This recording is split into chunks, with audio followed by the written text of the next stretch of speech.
Selamat pagi rekan-rekan semuanya. Perkenalkan, nama saya Nadine Tiara. Pada kesempatan kali ini saya akan mempresentasikan terkait ujian tengah semester saya mata kuliah Etika Profesi.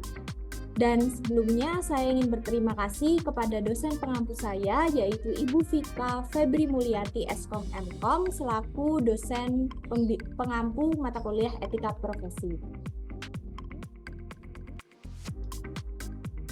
Kode etik adalah panduan moral yang menentukan bagaimana seorang profesional seharusnya berperilaku dalam situasi tertentu. Dan kode etik yang sering digunakan oleh profesional di dalam bidang teknologi informasi yaitu ada dua.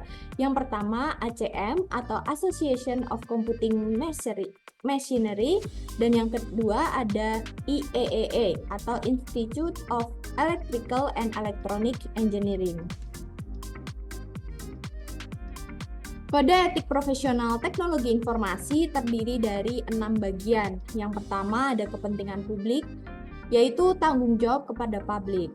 Seorang profesional IT harus bekerja demi kepentingan publik dan mengutamakan kesejahteraan masyarakat. Mereka juga harus memastikan bahwa teknologi yang mereka kembangkan atau kelola itu tidak merugikan pengguna dan masyarakat luas. Dan ada keamanan dan privasi. Melindungi privasi dan keamanan informasi pengguna, dan informasi pribadi itu harus dijaga kerahasiaannya dan hanya digunakan sesuai dengan izin yang diberikan. Yang kedua ada integritas dan kejujuran. Yang pertama ada keterbukaan dan kejujuran, di mana seorang profesional IT harus menyampaikan informasi dengan jujur dan transparan kepada atasan, kolega, dan klien, serta tidak menyembunyikan informasi penting yang dapat mempengaruhi keputusan bisnis. Selanjutnya ada penghindaran konflik kepentingan, di mana profesional IT harus menghindari situasi di mana kepentingan pribadi dapat bertentangan dengan kepentingan profesional. Yang ketiga ada keadilan dan menghargai. Memperlakukan semua orang dengan adil tanpa diskriminasi berdasarkan ras, jenis kelamin, agama, atau faktor lainnya. Selanjutnya ada menghormati hak kekayaan intelektual orang lain dan tidak menggunakan atau mendistribusikan perangkat lunak atau konten tanpa izin yang sah. Yang keempat ada profesionalisme dan kompetensi. Profesional IT harus terus memperbarui pengetahuan dan kepentingan dalam bidang IT agar tetap kompeten dalam pekerjaan, mengikuti pelatihan dan pendidikan berkelanjutan. Selanjutnya ada berusaha untuk memberikan hasil kerja yang terbaik dan menjaga standar kualitas yang tinggi dalam setiap proyek atau tugas. Selanjutnya yang kelima ada kerjasama dan rasa hormat. Seorang profesional IT harus bekerja sama dengan kolega, klien, dan pengguna lain dengan cara yang profesional dan penuh hormat, serta menghargai dan mempertimbangkan masukan dan opini dari orang lain, baik dari tim maupun dari pengguna. Dan yang terakhir ada tanggung jawab sosial dan lingkungan. Seorang profesional IT harus menyadari dampak sosial dan lingkungan, serta dari teknologi yang dikembangkan, serta berusaha untuk mengurangi dampak negatif dan meningkatkan manfaat positif. Contoh kode etik ACM. Yang pertama ada contribute to society and human well-being, yaitu bertindak untuk meningkatkan kesejahteraan masyarakat dan meminimalkan dampak negatif dari teknologi.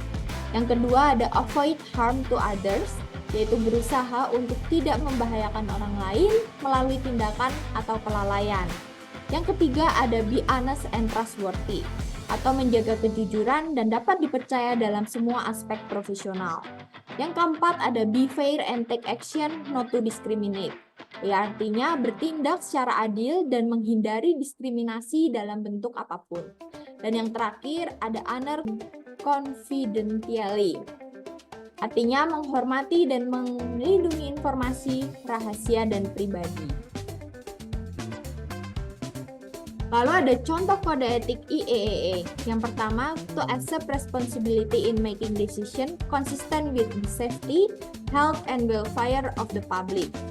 Artinya, mengambil tanggung jawab atas keputusan yang dibuat demi keselamatan, kesejahteraan, dan kesehatan dan kesejahteraan publik.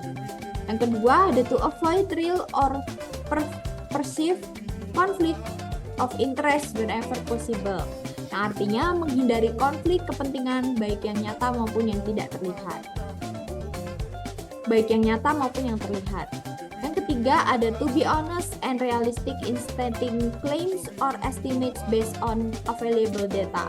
Yang artinya jujur dan realistis dalam menyatakan klaim atau estimasi berdasarkan data yang ada. Selanjutnya ada to reject bribery in all its forms. Yang artinya menolak segala bentuk suap. Dan yang terakhir ada to improve the understanding of the technology, its appropriate application and potential consequences. Yang artinya meningkatkan pemahaman tentang teknologi, aplikasi yang tepat dan konsekuensi potensialnya. Sebagai penutup, dapat diambil kesimpulan bahwa kode etik itu merupakan pedoman penting yang membangun profesional IT dalam menjalankan tugasnya dengan integritas, kejujuran, dan tanggung jawab. Mematuhi kode etik ini tidak hanya dapat meningkatkan reputasi dan kepercayaan, tetapi juga dapat memastikan bahwa teknologi yang dikembangkan ini memberikan manfaat yang maksimal bagi masyarakat. Sekian yang dapat saya sampaikan. Jika ada kekurangan atau salah pengucapan kata, saya mohon maaf. Sekian dan terima kasih.